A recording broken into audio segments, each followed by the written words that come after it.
Chapter 591. Speak of the devil. The simpleton is here. Florence had barely finished her sentence when a group of 3 came in through the doors of Saffron Restaurant. It was none other than Dustin, Dahlia, and Julie. Terence Stone. Julie's eyes swept the place once she entered. She quickly spotted Terence in the private room and stormed over angrily. Julie, hear me out. Terence was just about to explain himself with an awkward smile on his face when, without any prior warning, Julie slapped him across the face. Caught off guard, he cupped his cheek with his hand, unable to react.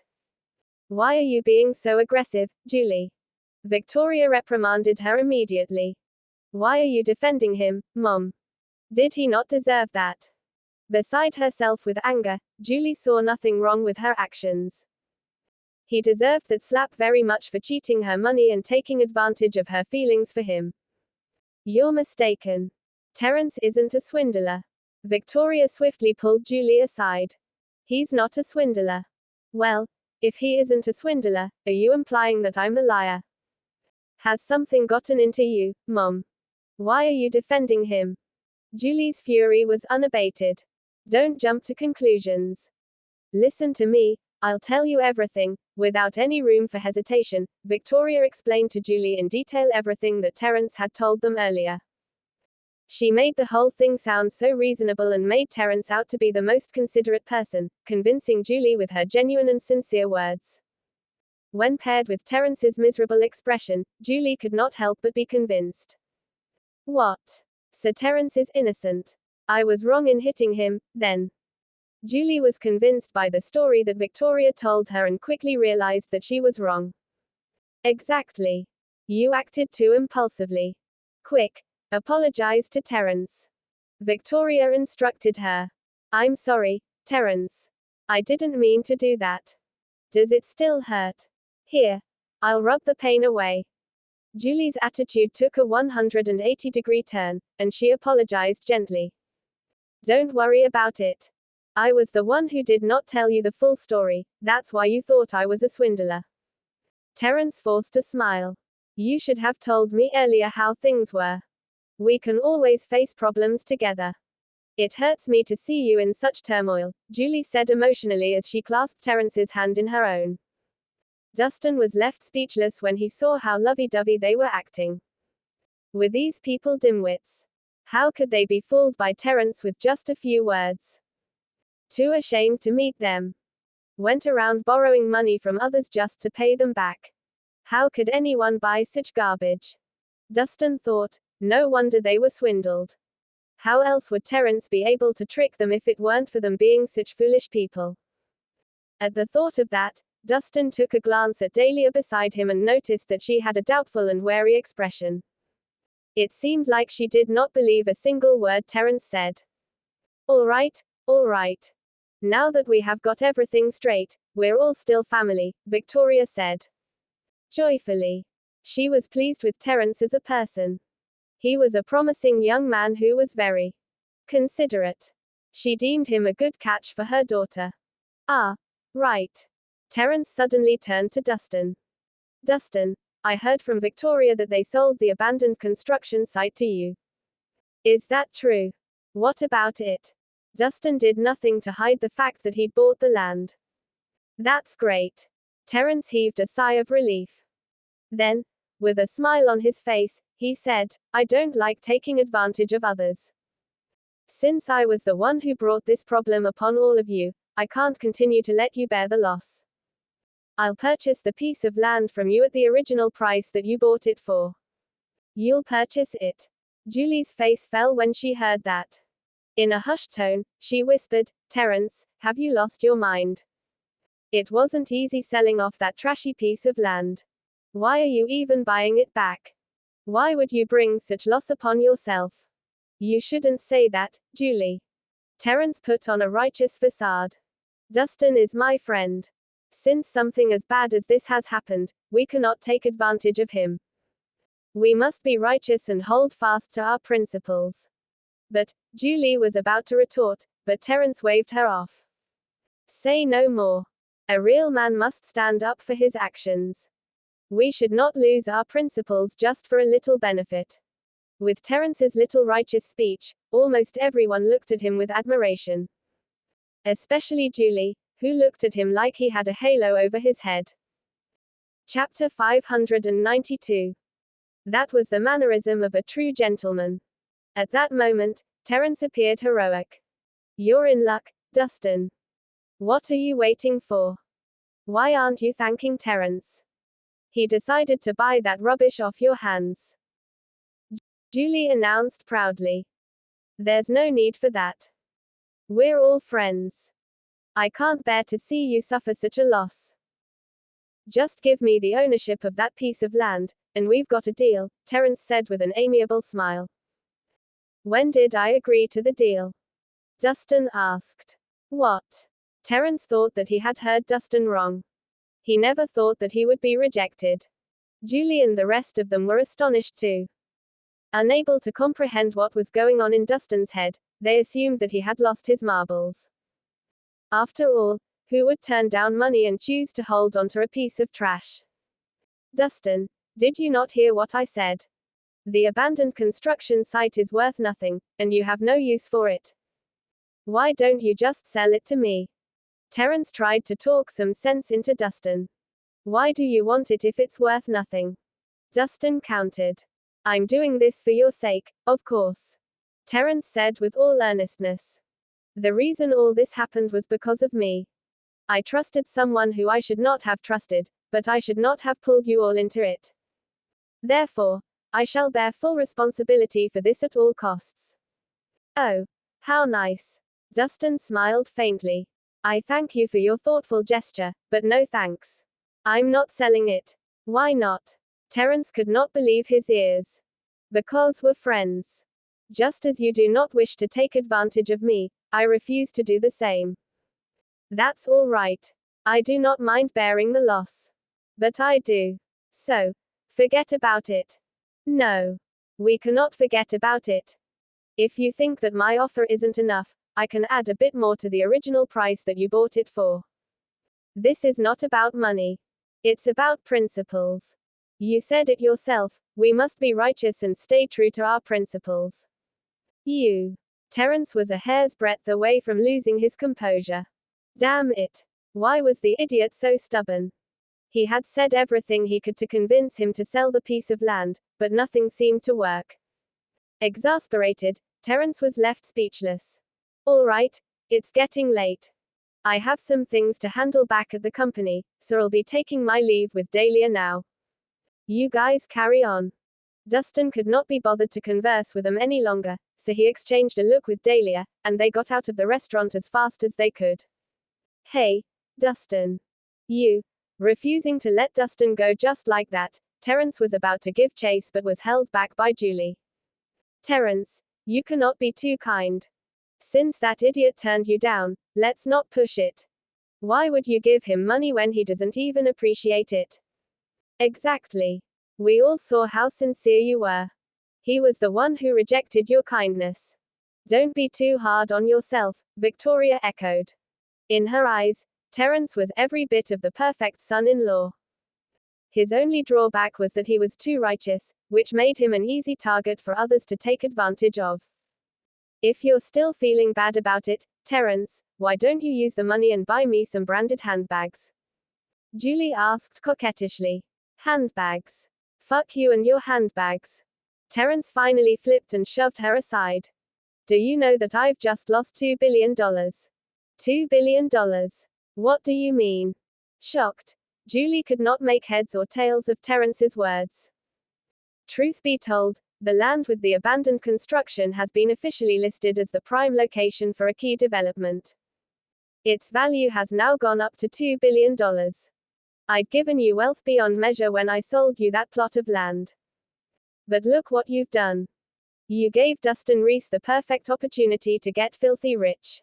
I can't believe how stupid you all are. Terence roared frustratedly, growling almost. He was so close to ripping his hair out of vexation. Key development. $2 billion. Immeasurable wealth. Quick. Go after him. After a momentary stun, it finally dawned on Julie and the rest of them how big of a loss they had made. Without a moment to spare, they immediately rushed out of the restaurant. But Dustin was no longer anywhere to be seen.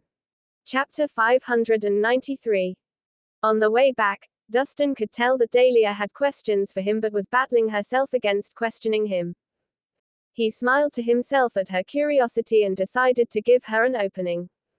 Shoot away if you've got any questions. There's no need to hold them in. I do not understand why you turned down Terrence's offer to purchase the site of the abandoned building. Dahlia blurted out. Everyone knows that it's worthless now, so there's no point holding on to it. You would have been better off selling it and recovering your loss. Though she had promised and was determined to not concerned herself with Dustin's business anymore, she still could not help but feel bad that he had missed out on a good opportunity to make up for the loss he had made. Well, why would Terrence want to buy that piece of land when everyone knows that it's worthless? Dustin asked. Didn't he just say that he doesn't want to take advantage of you because you're friends? Dahlia retorted. Ha ha.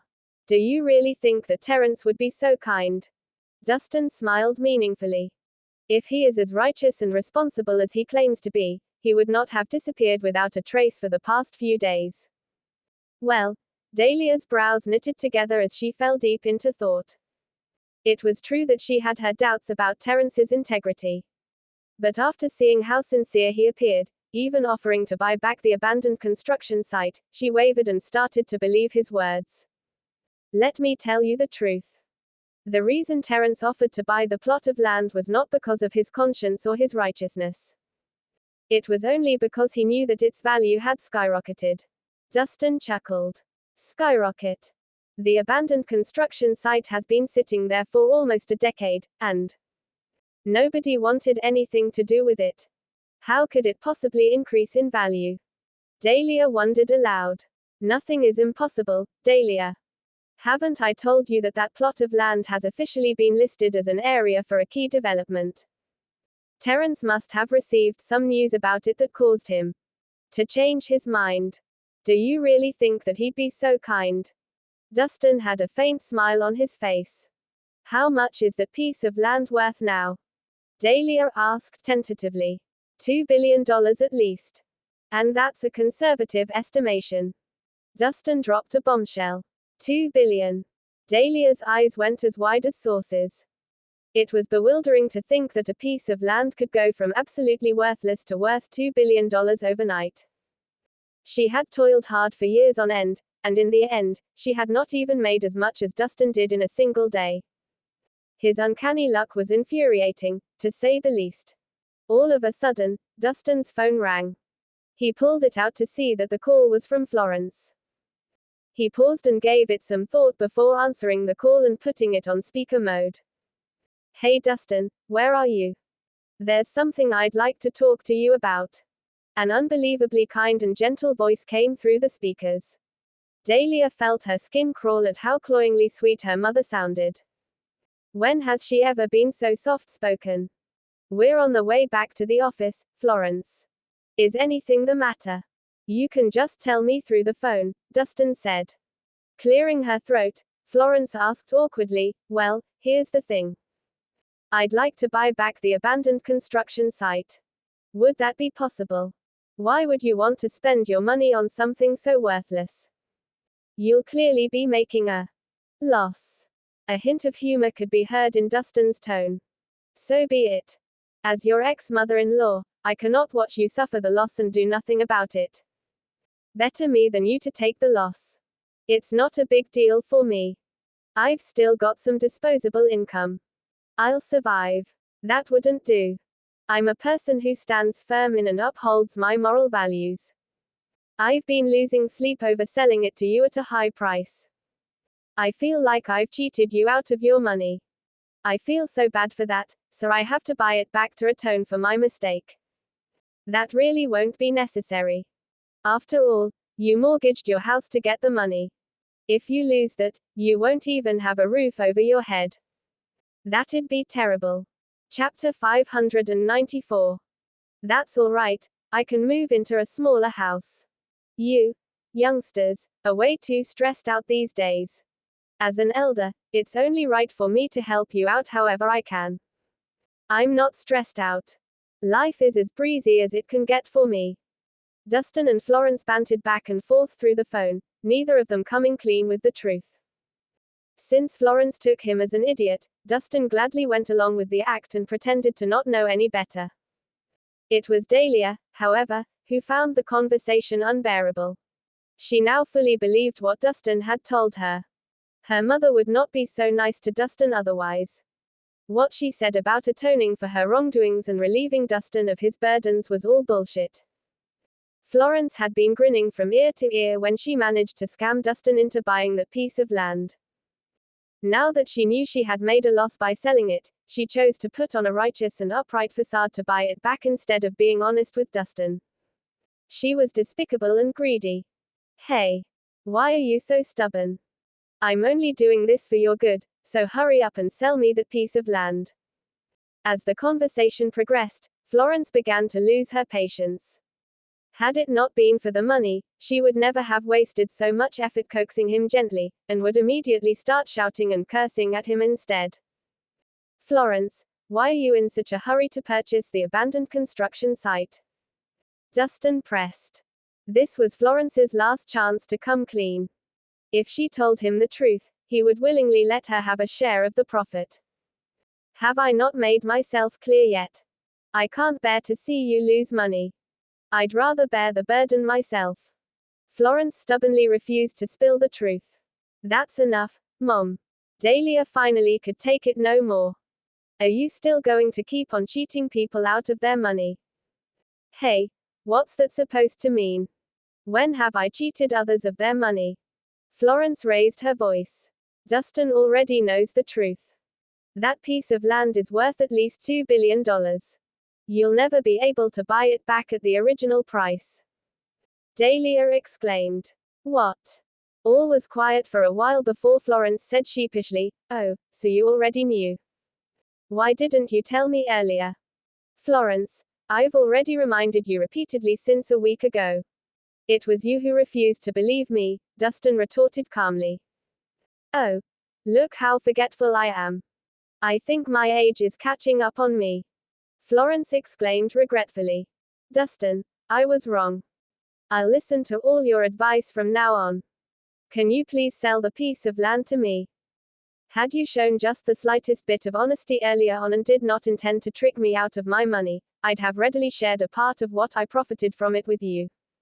But your actions have truly disappointed me, so I will not be selling it to you, Dustin told her truthfully. You're not selling it. Florence's voice raised an octave when she heard what Dustin said. That belongs to me. What right have you got to not sell it to me? The ownership of the land belongs to me. I can handle it however I please, Dustin said matter-of-factly. I don't care. You better give me back what belongs to me, or I'll make you regret it. Florence threatened menacingly. Just a few minutes ago, she had spoken so gently and kindly, but now her true colors showed. Behaving like this won't get you anything, Dustin said. You bastard. You vile, shameless scumbag. I'll sue you. I'll sue you for swindling me of my money. You. Florence spewed a torrent of curses through the phone with no care in the world. But she was cut off when Dahlia ended the call. How aggravating. She was the one who bore bad intentions, and she had the gall to berate Dustin. Utterly unreasonable. As Florence's daughter, Dahlia felt ashamed of her actions. Chapter 595. James was happily engrossed in a game of Texas poker at an illegal casino that evening. Beside him sat a young lady with short hair who was dressed in revealing attire.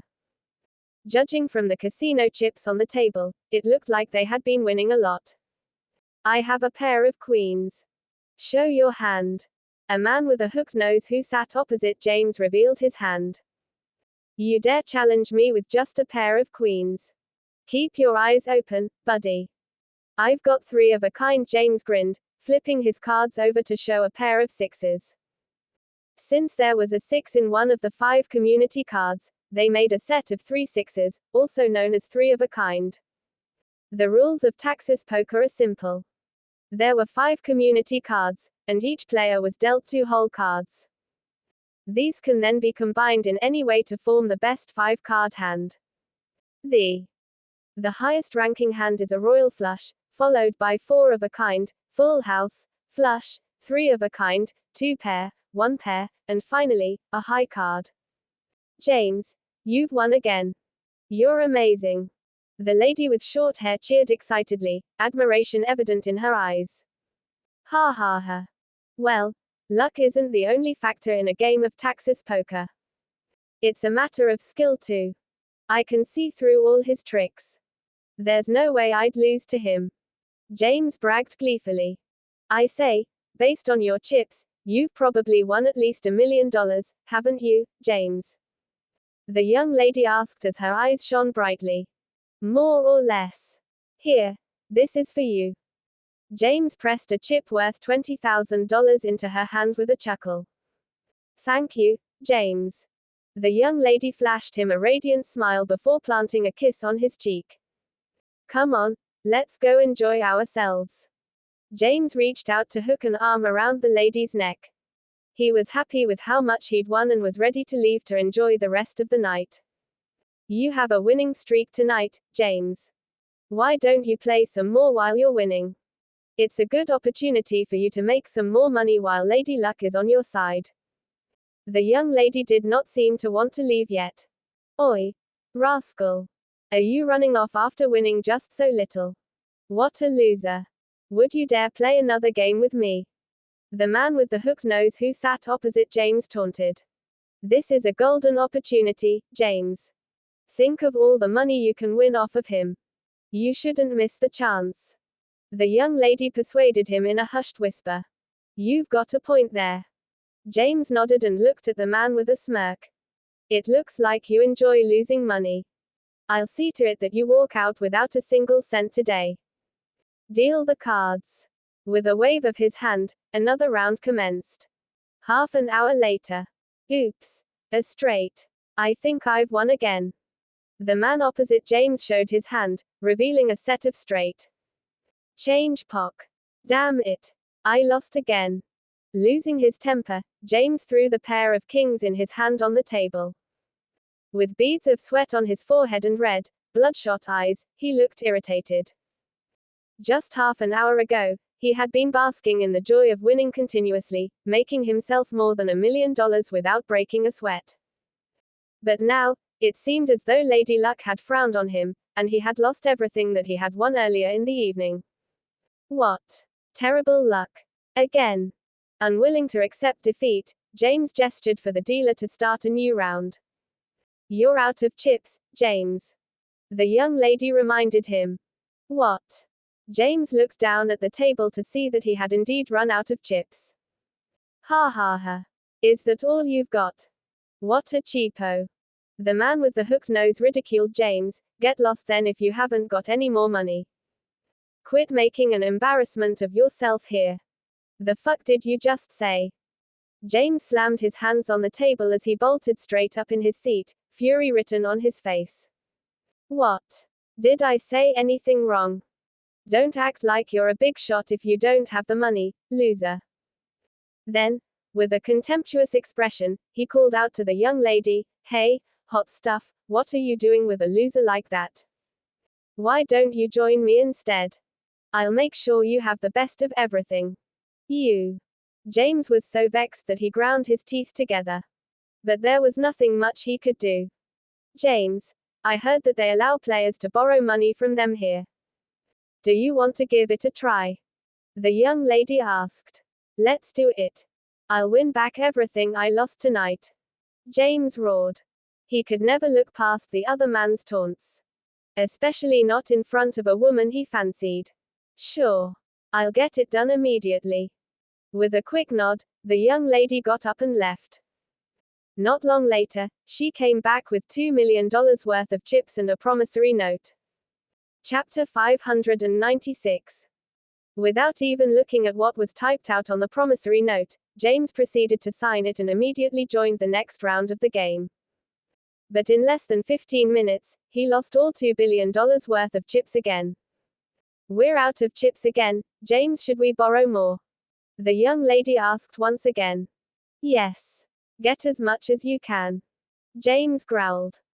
At that moment, he had completely lost control of his senses, his actions only driven by the relentless desire to win back what he lost and make the man with the hooked nose regret what he said.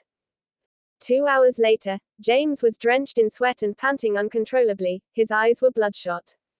His expression was somewhat horrifying. Sorry man, 3 of a kind and 1 pair. That makes a full house. You've lost again. The man opposite him showed his hand and smiled meanly. Go. Borrow some more. I refuse to believe that I'll keep losing today, James shouted. You've already lost too much, James.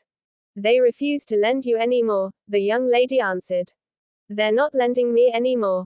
Why not? Do they think that I can't afford to pay them back? I'll have you know that my sister is the chairperson of Nicholson Corp. She has assets worth over $100 billion. James declared proudly. Hey, buddy, my boss would like to speak with you. Out of nowhere, a calloused hand rested on James' shoulder from behind. Who the hell is touching me? James whipped around immediately. Just as he was about to start acting aggressively, he froze. Behind him stood several insanely buff men who were wearing suits and looked like they were henchmen, staring at him. What do you want? James put on a calm facade. You borrowed quite a huge sum of money throughout the night. My boss would like to talk to you about your payment. Come with us. As the leader of the group of henchmen spoke, he inconspicuously flashed the gun fastened to his belt. James' eyes widened. As he dared not go against their wishes, he had no choice but to follow them upstairs to the VIP room. Over in the VIP room, there was a paunchy man with a cigar perched on his lips and one ankle resting lazily over a knee. He's here, Mr. Doyle. 2 henchmen pushed James into the room and locked the door from outside. James gulped dryly when he saw the room full of menacing and fierce henchmen. His anxiety was unconcealable. Do you know who I am? The paunchy man asked before taking a long swig of his cigar and slowly exhaling, releasing a puff of smoke. You look very familiar, sir. Have we met? James asked cautiously. I'm Doyle. Duncan Doyle, the man said. Duncan Doyle. From the prestigious Doyle family. James was astonished. It's good that you know me. Now, let's talk about my money. So, you borrowed a total of $38 million tonight. How are you going to pay it back? As Duncan spoke, he slapped a thick stack of promissory notes on the table. Every piece of it had James' signature on it. 38 million. That much. James could not believe his ears and quickly flipped through the notes to check. By then, he was already thoroughly drenched in sweat. Mr. Doyle, these notes prove that I've only borrowed 30 million. Where did the extra 8 million come from? James asked miserably. Why would I be lending out money if not for the interest? Duncan asked frostily. But isn't the interest too high? James asked warily. Cut the crap. You either pay me what you owe or I'll chop your limbs off. Duncan glared at him. No, don't. I'll pay. James was flustered by the situation he was in. Can you please give me a few more days to pay up, Mr. Doyle? I promise I'll pay you in full. No. You are to pay me tonight. Where am I going to find you if you escape? Duncan demanded. But how am I supposed to produce this much money in one night? James cowered in fear. Didn't you say that your sister is the chairperson of Nicholson Corp? Several $1 million are considered peanuts to her. Duncan smirked sinisterly. What? James froze up for a while before he continued sheepishly, Mr. Doyle, knowing my sister, she will most likely refuse to pay my debts. She usually helped him out of most of the trouble he got himself into, but once they had anything to do with gambling or drugs, it was the end of the discussion. Don't worry. I'll help you. Duncan smiled venomously. Help me. How will you help me? James was taken aback by Duncan's offer to help. But Duncan did not give him a straightforward reply. Instead, He simply gestured to his henchman and took an axe that they handed him. As James watched on with terror in his eyes, Duncan swung the axe down in the direction of his wrist.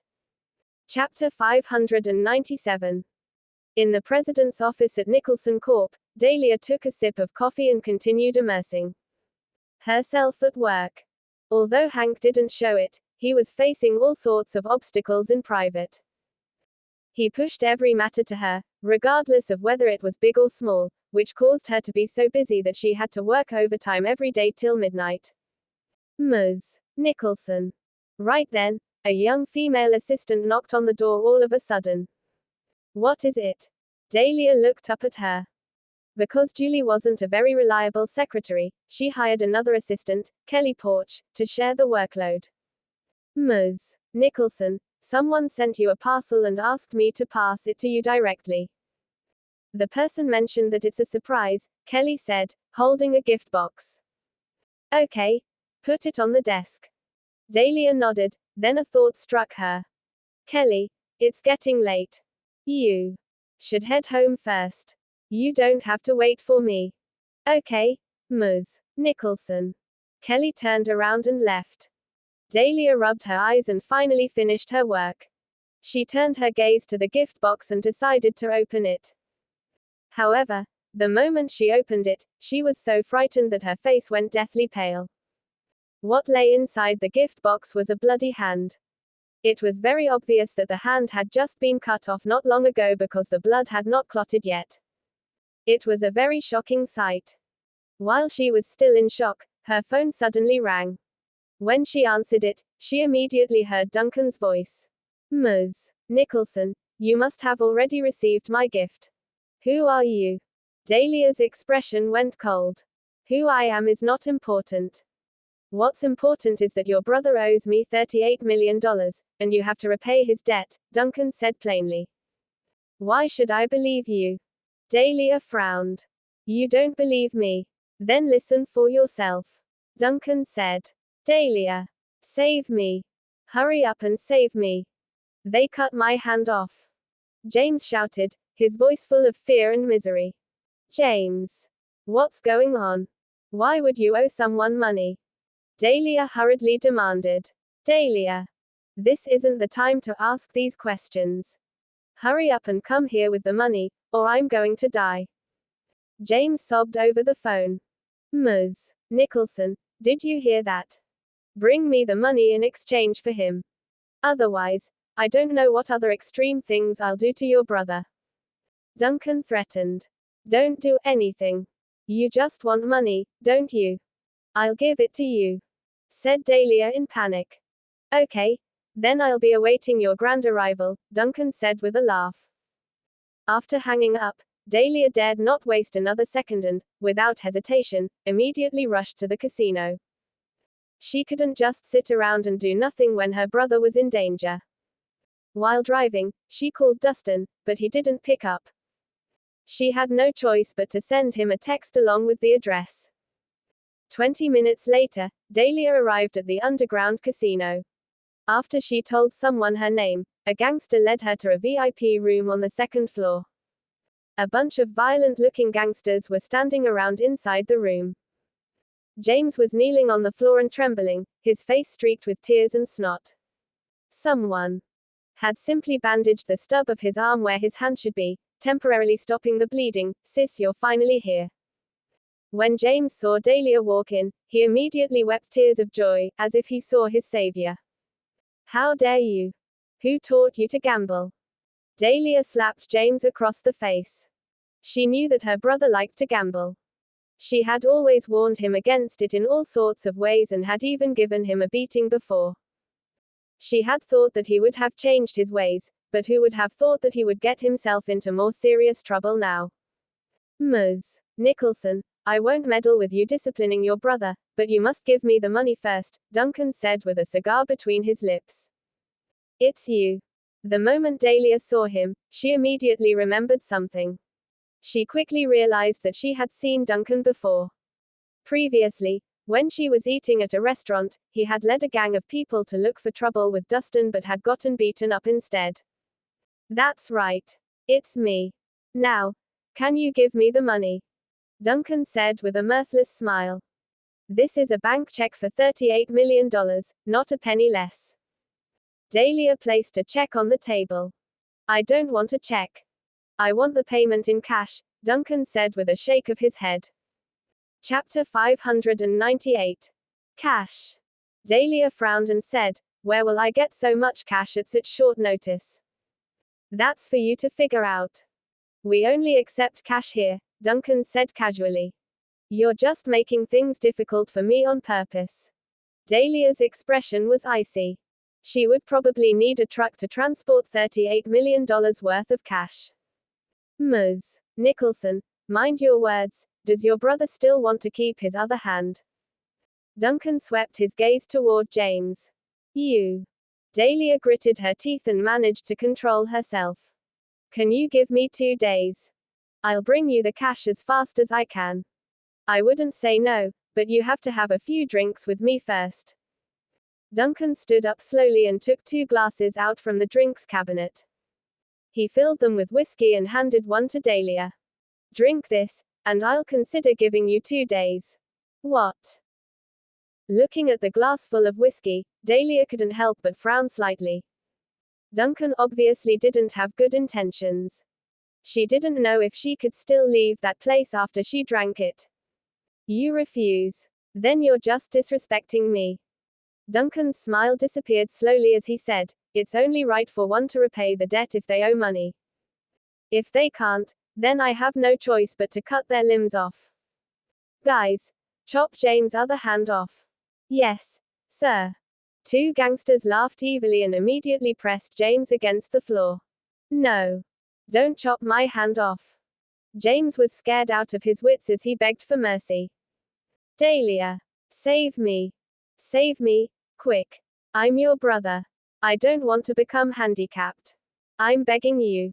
Hurry up and drink the whiskey. Chop it off. Duncan shouted. Wait. Just as the axe was about to strike, Dahlia shouted hastily, I'll drink. Ha ha, that's more like it, drink up, Duncan said with a sly smile. Dahlia took a deep breath, picked up the glass, and downed the whiskey in one go. Even though she knew that something was wrong with it, she had no choice but to drink it because her brother's life was in Duncan's hands. Now, she could only pray that she would hold up. Nice. You really are an impressive woman. Come on, let's have another drink. Duncan filled her glass again. Dahlia frowned deeply, and she hesitated for a moment. But she still finished the glass of whiskey. After downing 2 glasses, she felt lightheaded quickly and felt herself burning up. Shit. Dahlia thought.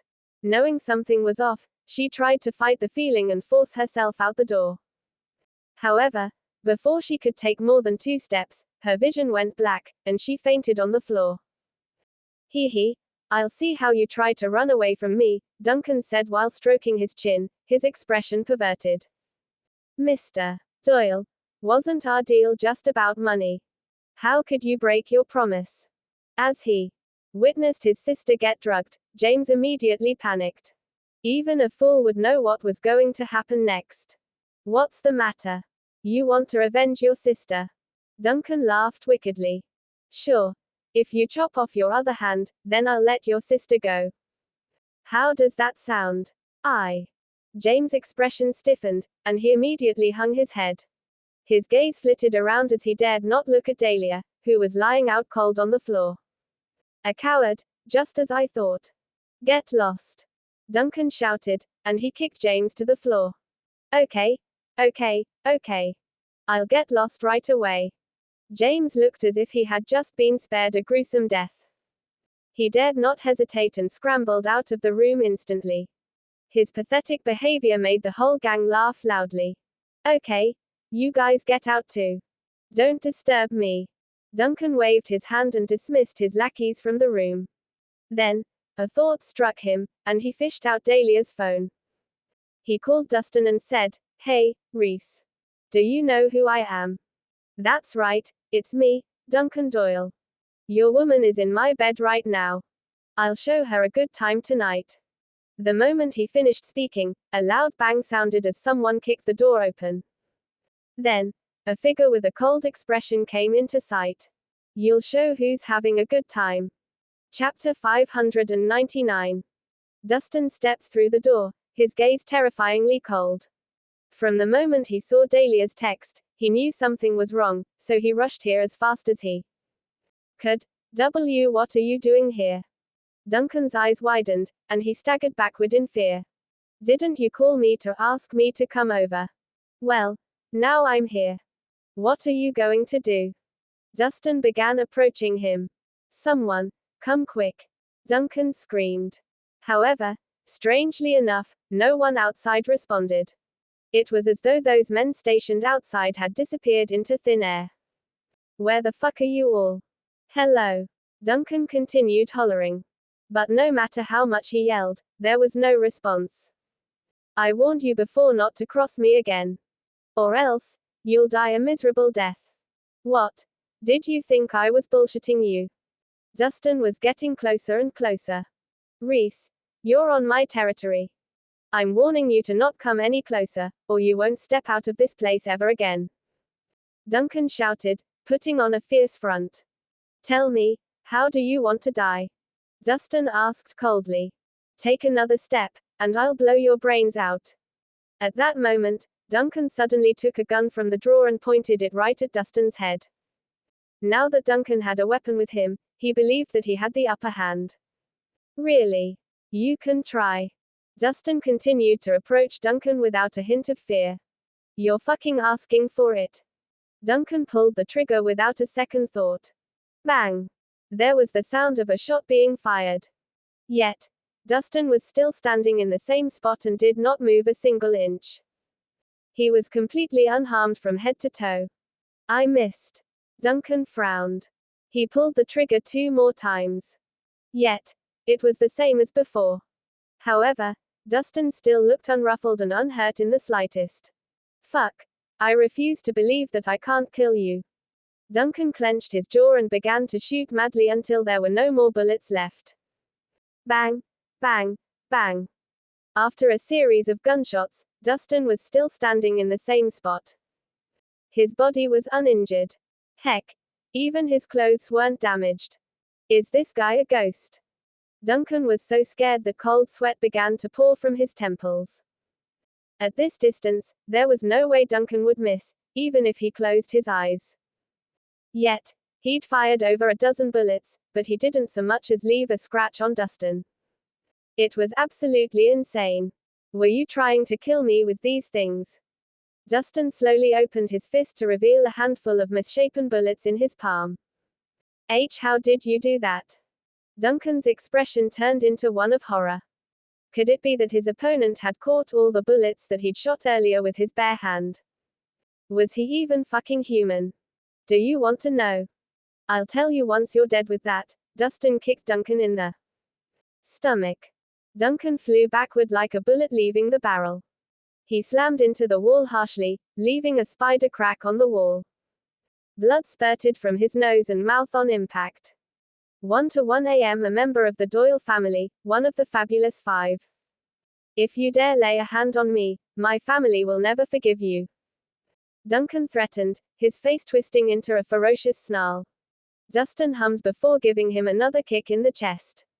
There was the sound of bones cracking, and Duncan once again coughed up a mouthful of blood. His entire rib cage collapsed on itself. Don't kill me. I'm begging you not to kill me. I know I was wrong. I'll never do it again. I swear, I won't annoy you ever again. Duncan begged in between fits of coughing up blood. This time, he was truly afraid. Any last words? Dustin slowly raised his foot. This time, he lifted it right over Duncan's head. Wait. Someone intentionally wanted to make you suffer today. It has nothing to do with me. I'm just a runner. Who was it? Dustin asked coolly. Chapter 600. If you promise not to kill me, I'll tell you the truth. Duncan said, attempting to negotiate terms. No thanks. You can just go die. As soon as Dustin finished speaking, he stomped his foot hard on Duncan's head. No. Duncan tried to wail before his head exploded into pieces. And just like that, He was dead. Mr. Rhys, the people outside have been taken care of. At that moment, two masked martial artists dressed in black garments walked in. They were elite shadow guards. Excellent. Clean this place up, and send the body straight to the Doyle home, Dustin ordered. The two exchanged glances, but in the end, they still nodded. Yes. Dustin said nothing more. He carried the unconscious Dahlia and briskly walked out of the underground casino. The moment he stepped out the doors, he noticed a suspicious figure lurking in a corner. It was none other than James, who had managed to escape earlier. Come out. Dustin threw a glance over his shoulder. Oh. It's just you. You scared me. James couldn't help but let out a breath of relief when he saw Dustin's face. At the same time, he began to criticize him. Hey, Rhys, why didn't you come earlier? Don't you know how much danger my sister was in just now? Also, if you weren't so slow to come to the rescue, my hand wouldn't have been chopped off. How are you going to compensate me? I'm telling you, without at least $18 million, I won't. Before he could finish his sentence, Dustin had already raised his hand and slapped him hard across the face. James stumbled backward from the impact, almost falling over. His cheek began to swell rapidly. Are you crazy? What did you hit me for?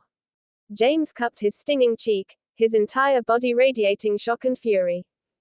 That was for your insolent remarks. With a cold face, Dustin raised his hand and gave him another slap. This one is for your lack of repentance. Slap. This one is for your cowardice. Slap. And this one is for throwing Dahlia under the bus. Each slap made a loud ringing sound as it landed on James' face. He was smacked so hard that his head began to spin, and blood began to drip from his nose and mouth. His face was so swollen that he now looked like a pig. Stop. Suddenly, an SUV pulled over to the side of the road, and Florence immediately jumped off the car and dashed over. Chank SP. Mom, you're finally here. When James saw his mother, he immediately ran into her arms, crying. He wailed. That bastard Dustin is crazy. Look at what he did to my face. Rhys, why did you hit my son? Florence flew into a rage. Why don't you ask him what he did? Dustin shouted back. No matter what, you can't hit my son. Florence screamed, glaring at Dustin. That's right. Hitting people is wrong. Not to mention, why did you have to beat him so terribly? Julie added. Terribly. He should be grateful that I didn't slaughter him. Dustin roared with a frigid look. If James hadn't gotten into trouble in the first place, Dahlia wouldn't have gotten dragged down with him. Even more despicably, that bastard had abandoned his sister and ran for his life alone. James, what in the world happened? Tell me everything, and I'll make sure to do right by you. Florence demanded, her face darkening. Mom, this is all because of Dustin. James pointed his finger at Dustin, getting his side of the story out first. He colluded with the owner of the casino to punish me and put me in a crushing gambling debt. Then, he even lied to Dahlia to get her here, drugged her, and was going to do something to her. I couldn't bear to watch her get hurt, so I risked my safety and tried to stop him. Humiliated, that asshole blew his top and beat me into a pulp. Look at my face, look at what he did to me. As soon as James finished speaking, Dustin's face instantly turned stormy.